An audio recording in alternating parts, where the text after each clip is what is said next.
to another insightful episode of the Millennial Talk Show, where we talk about issues that affect millennials and how to deal with them.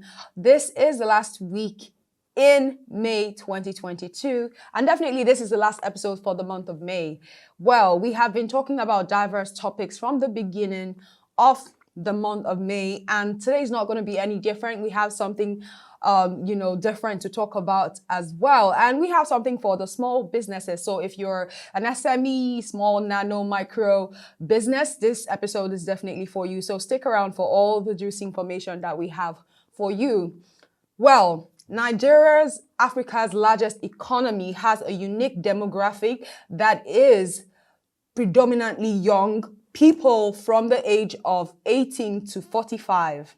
Now, according to the National Bureau of Statistics, the micro, small, and medium enterprises account for over 50% of Nigeria's gross domestic product and are currently about 41.5 million in number. Now, young entrepreneurs are in the majority from the macro to small businesses and have shown resilience and determination to create wealth and economic opportunities through their enterprise. Now, despite the challenges of Nigeria's business environment, which are of several dimensions, like we know, there are opportunities for the young entrepreneurs to achieve scale.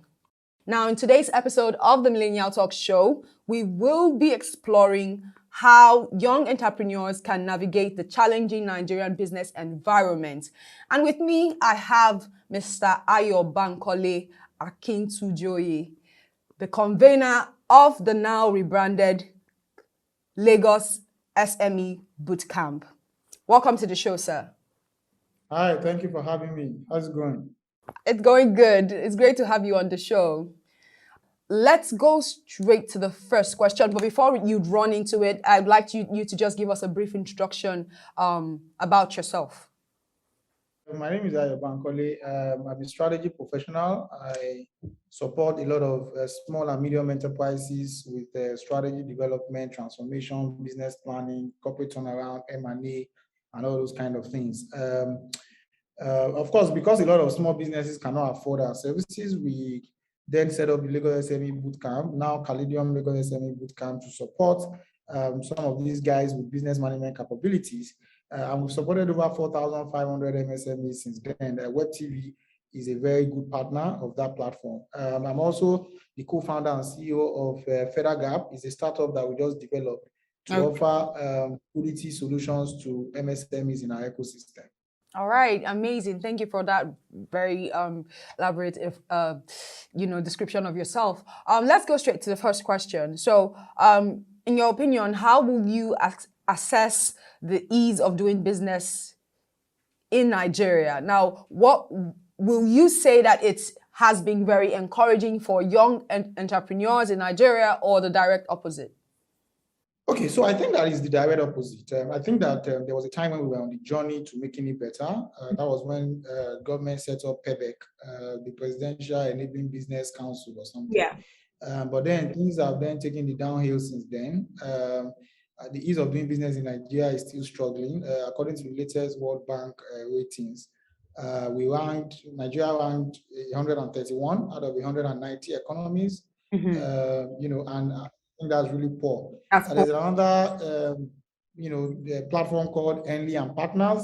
They rated Nigeria as the second in Africa, and the seventh globally, with 15% growth rate behind South Africa on increase of, those who migrate, citizens that migrate, capital outside of the country, right? So if things were good in Nigeria, of course, your own citizens will not be migrating their money outside of the country. So, of course. And then if you look at total personal wealth in Nigeria has also experienced a 27% decline in the last 10 years. Yeah. And there's still constant decline. So, I mean, these are all pointers to the fact that, things are not too rosy. A lot of young people, we have clients, we have community members who struggle to export their products. And how one of the ways a country where ease of doing business is getting better is how easy it is to manufacture, how easy it is to export, right? So things like AFTA, ECOWAS, all these bilateral and multilateral agreements are really a waste if your internal processes does not put your country to an advantage. Because what is happening now is that it's easier for people to produce in Ghana, in Senegal, in South Africa, and import to Nigeria than it is for a Nigerian to produce and export to those countries. So at the end of the day, we'll be the net negative advantage of all of these agreements. Yeah. I agree 100%. And honestly, it's very disappointing when you look at the potentials that we have in Nigeria. It seems like everything is actually going to waste. But let's look at the second question. So in terms of access to fund as a leading creator of SME development in Nigeria, has there been a significant improvement in the country? Oh, yeah. So I think that has been a significant improvement, especially provided by, guys in the fintech space. The fintech guys have tried, really well to bridge that gap. However, the gap is still huge. As a matter of fact, right, Nigeria's MSME financing gap is the second largest in the world, right, behind Brazil, according to the World Bank, and it's estimated at about 158 billion US dollars. However, we are thankful for what the guys in the fintech space, general homegrown solutions are doing. Because the banking space has been unable to do it, to be honest. But yes, they are also trying. Banks credit to the private sector rose year on year to about 35 trillion in November 2021. From 2020, which was just 26 trillion.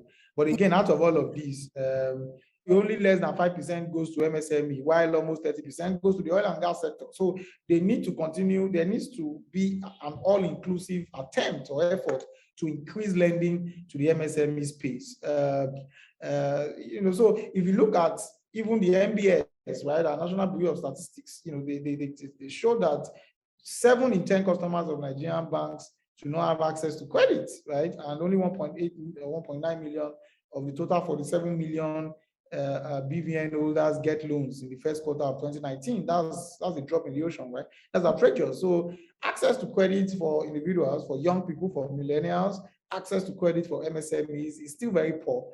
We have to encourage more people to come into that space. Advanced economies are credit economies.